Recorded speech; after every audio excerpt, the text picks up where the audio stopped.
ಗೋದಾವರಿ ನದಿಯು ಭಾರತದ ಪವಿತ್ರವೂ ಪ್ರಖ್ಯಾತವಾದ ನದಿಗಳಲ್ಲೊಂದು. ಇದರ ಉಗಮಕ್ಕೆ ಕಾರಣವಾದವರು ಗೌತಮ ಮಹರ್ಷಿಗಳು. ಈ ತೀರ್ಥದ ಮಹಿಮೆ ಅಪಾರವಾದದ್ದು. ಉತ್ತರದಲ್ಲಿರುವ ಗಂಗೆಗೆ ಸಮಾನವಾದ ಈ ನದಿಯು ಗೌತಮಿ ಗಂಗೆ ಎಂದೇ ಪ್ರಸಿದ್ಧವಾಗಿದೆ. ಅದರ ಒಂದಿಷ್ಟು ಮಾಹಿತಿ ಇಲ್ಲಿ ತಿಳಿಯೋಣ.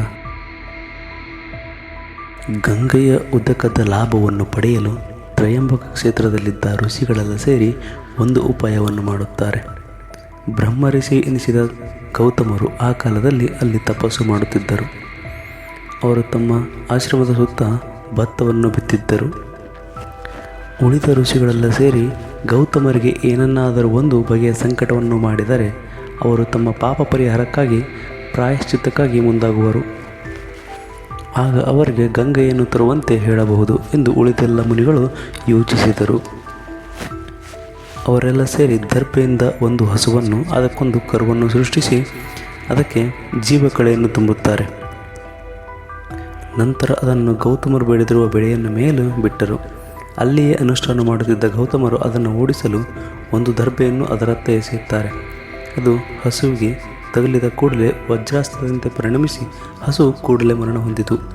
ಗೌತಮರಿಗೆ ಗೋಹತ್ಯೆ ದೋಷವು ಪ್ರಾಪ್ತವಾಯಿತು. ಈ ದೋಷ ಪರಿಹಾರಕ್ಕಾಗಿ ಗಂಗೆಯನ್ನು ಭೂಮಿಗೆ ತಂದು ಅದರಲ್ಲಿ ಸ್ನಾನ ಮಾಡಬೇಕೆಂದು ಉಳಿದ ಋಷಿಗಳೆಲ್ಲ ಷರತ್ತನ್ನು ನೀಡುತ್ತಾರೆ.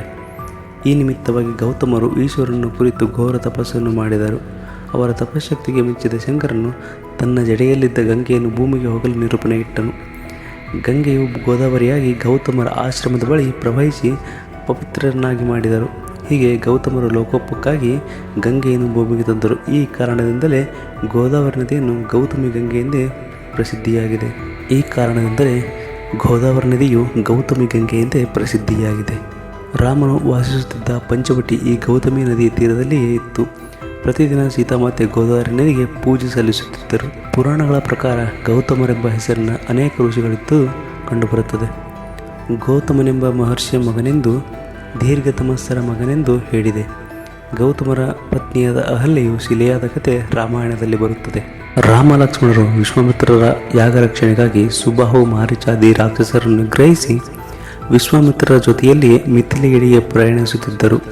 ಆ ದಾರಿಯಲ್ಲಿ ಹಳೆಯದಾದ ರಮಣೀಯವಾದ ಒಂದು ಆಶ್ರಮ ಗೋಚರಿಸಿತು. ರಾಮನು ಕುತೂಹಲದಿಂದ ಇದು ಯಾರ ಆಶ್ರಮ ಎಂದು ವಿಶ್ವಾಮಿತ್ರರನ್ನು ಕೇಳುತ್ತಾರೆ. ಅದಕ್ಕೆ ಉತ್ತರವಾಗಿ ವಿಶ್ವಾಮಿತ್ರರು ಈ ಕಥೆ ಹೇಳುತ್ತಾರೆ. ಇದು ಹಿಂದೆ ಗೌತಮ ಮಹರ್ಷಿಯ ಆಶ್ರಮವಾಗಿತ್ತು. ಅವರು ಇಲ್ಲಿ ತಮ್ಮ ಪತ್ನಿಯಾದ ಅಹಲ್ಯೆಯೊಡನೆ ಬಹಳ ಕಾಲ ಇಲ್ಲಿಯೇ ತಪೋನಿರತರಾಗಿದ್ದರು. ಅಹಲ್ಯೆಯು ಅಪ್ರತಿಮ ಸುಂದರಿಯಾಗಿದ್ದಳು. ಇಂದ್ರನು ಅವಳನ್ನು ಪಡೆಯಬೇಕೆಂಬ ಆಸೆ ಹೊಂದಿದ್ದನು. ಒಂದು ಸಲ ಗೌತಮರು ಆಶ್ರಮದಲ್ಲಿ ಇಲ್ಲದಿರುವಾಗ ಇಂದ್ರನು ಅವರ ವೇಷ ಧರಿಸಿ ಆಶ್ರಮಕ್ಕೆ ಬಂದು ಅಹಲ್ಯೆಯೊಡನೆ ರಮಿಸಿ ಹಿಂದಿರುಗಬೇಕೆನ್ನುವಷ್ಟರಲ್ಲಿ ಗೌತಮರು ಆಶ್ರಮಕ್ಕೆ ಹಿಂದಿರುಗುತ್ತಾರೆ. ಇಂದ್ರನ ದುರಾಚಾರವು ಅವರಿಗೆ ತಿಳಿಯಿತು. ತನ್ನ ರೂಪ ಧರಿಸಿ ಬಂದ ಇಂದ್ರನಿಗೆ ನೀನು 1000 ಕಣ್ಣುಳ್ಳವನಾಗು ಎಂದು ಶಾಪವಿತ್ತರು.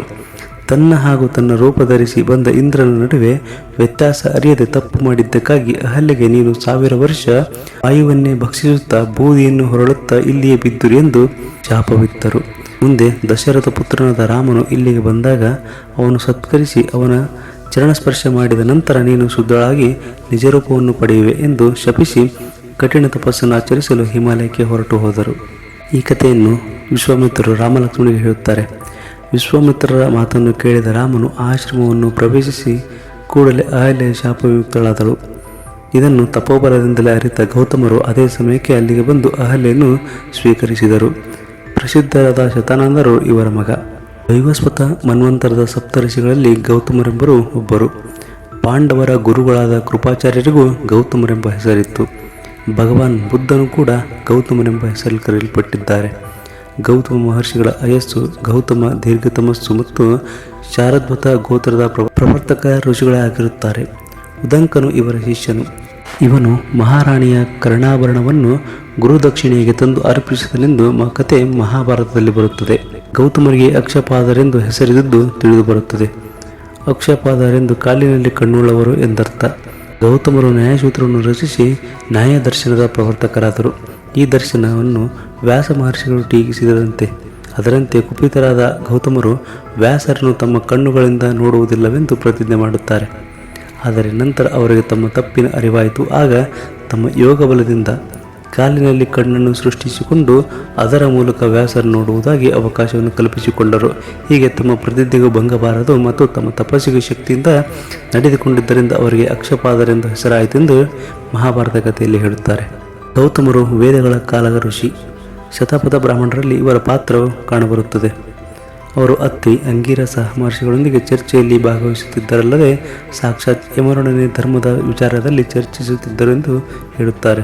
ಗೌತಮ ಧರ್ಮಸೂತ್ರ ಎಂಬ ಕೃತಿ ಇವರ ಹೆಸರಿನಲ್ಲಿದೆ.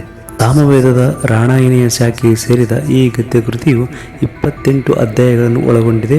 ಮನುಸ್ಮೃತಿಯ ಎಲ್ಲ ಧರ್ಮ ಸೂಕ್ಷ್ಮಗಳನ್ನು ಇದು ತಿಳಿಸುತ್ತದೆ. ಹೀಗೆ ಗೌತಮರು ತಮ್ಮ ಧಾರ್ಮಿಕ ದಾರ್ಶನಿಕ ಪರಂಪರೆಯ ಪ್ರಮುಖ ಮಹರ್ಷಿಗಳಲ್ಲಿ ಒಬ್ಬರಾಗಿದ್ದರೆಂದು ಹೇಳುತ್ತದೆ. ಇದು ಗೌತಮ ಮಹರ್ಷಿಯ ಒಂದಿಷ್ಟು ಮಾಹಿತಿ. ಮುಂದಿನ ಸಂಚಿಕೆಯಲ್ಲಿ ಮತ್ತೊಂದು ಪುರಾತನ ಕಥೆಯೊಂದಿಗೆ ಬರೋಣ.